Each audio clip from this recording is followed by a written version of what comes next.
10 កំពិលខែមេសាឆ្នាំ2025ដោយសុកទីញព្រមទាំងកូនចៅរបស់លោកកុងសុំទាំងអស់បានរៀបចំនៅកិច្ចកម្មវិធី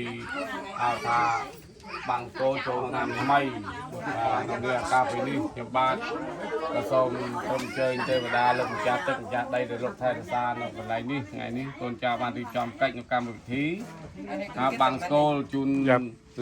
លោកឪពុកអ្នកម្ដាយដែលលោកធ្វើការកិរិយាទៅការលោកខាងមុខយូរក្តីឆាប់នេះក្តីហើយចឹងសូមអរលោកទាំងអស់មិននឹងសមាធិសិលខ្ញុំបាទសូមប្រកាសឈ្មោះសពទី1លោកតានួនយាយហឿងសពលោកតាឈុំយាយលន់សពលោកតានួនយាយជូសពលោកតាអុនយាយភ័រតា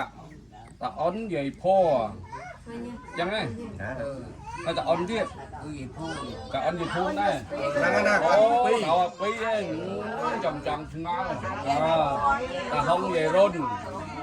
តាអ្នកយាយហឿងតាផាយាយគៀនកងស៊ីនយាយងួនតានាងយាយមុនយាយឡានតាងួយយាយម៉ៅយាយនុយតាប៉នយាយភុំដល់ឡើងនេះម្ដងនេះសពលោកតាទួនយាយជូសពតាផឹងយាយចិនសពតា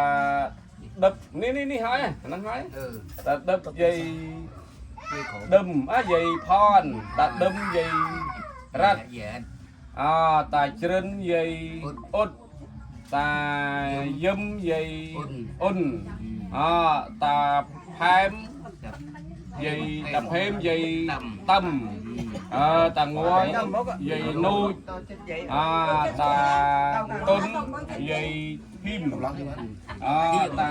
តាឆាយយាយយឿនតាបូយាយអឹម